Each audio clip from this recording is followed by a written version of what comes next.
Hi guys, Coach Chris here, and for this video we're going to discuss the part 3 of learning how to do a kettlebell swing series. On the first part we have discussed on finding the proper distance between your body and the kettlebell.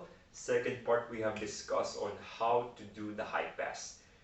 Third part is learning how to drive from the hips. Okay, so driving from the hips is that quick action after the high pass of extending your hips, locking your glutes, locking your knees, keeping your midsection nice and stable. Okay? So again, it's that hip drive, that hip extension is what we're after. It's a very important part of learning how to do a kettlebell swing, since a lot of people hurt themselves doing this one. So I'm going to go through step by step on how to make this one safer and stronger. So let's get started. Again, have the proper setup of you finding the distance between your body and the kettlebell, then hinging your hips back. Always preload your hips even before you start high passing the bell. Then right after that, we're going to have that hip snap. Okay, so I'm going to show to you again a few reps of how to do it. I want you to focus on the hip snap, or the way that I stand up. So I'm just going to take this mic off.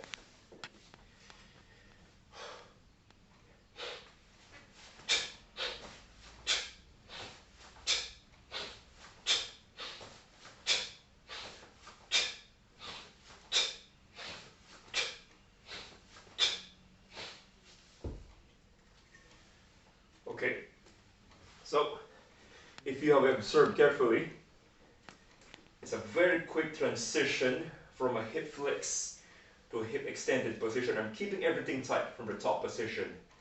If in any case that your body finds it hard to understand the sort of movement, another way that you can do it is practice from driving your hips. And that is by using the good old hip bridge. So from there, lying just onto your back, alright, from a side angle, we're going to try to replicate on how we do the hip drive or the hip extension during the kettlebell swing. So lock up everything, pulling your belly button down. You're going to breathe in, then a quick hip drive, breathe out. Slowly coming down, breathing in, tighten up, breathe out. Slowly coming down, breathing in, pull the belly button down, and extend your hips, drive your feet down to the ground, breathe out. Okay, let's do that 5 more times. So observe the same action from the hip.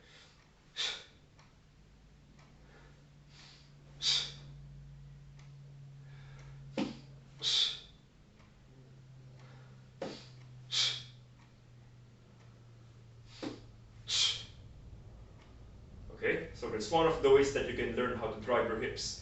Another way is doing your hip bridge from a legs flat position. So all you need to do, flatten out your legs onto the ground, point your toes up, keep digging your heels onto the ground, arms do stay on the floor. So all what we're doing is squeezing the glutes or clenching your butt cheeks onto the floor. So from this position, which is a relaxed position, we're going to tense up, squeezing my glutes.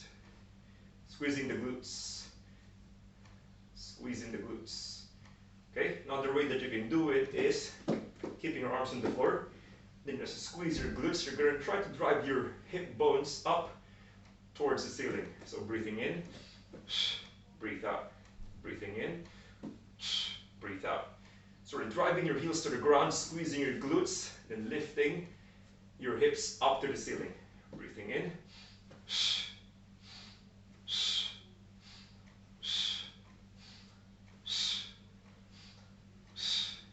Okay, so 2 ways that you can learn how to drive from the hips. Okay, you can actually practice that one back to back with some high passes. Now I'm going to show it to you how you can do that one.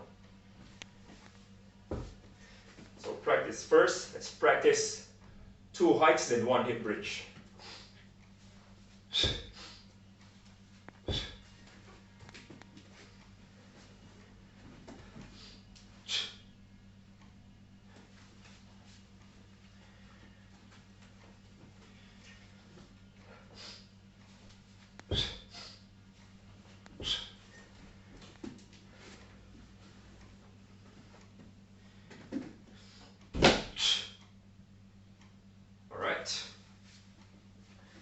after you have done that one, the moment that you start to feel that you're learning how to drive from hips, then you can do even just a set of 5 kettlebell swings.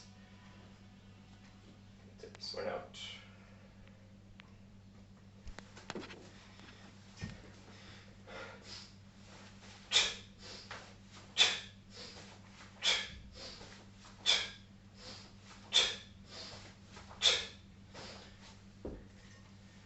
Alright, so give that one a shot, let me know what you think.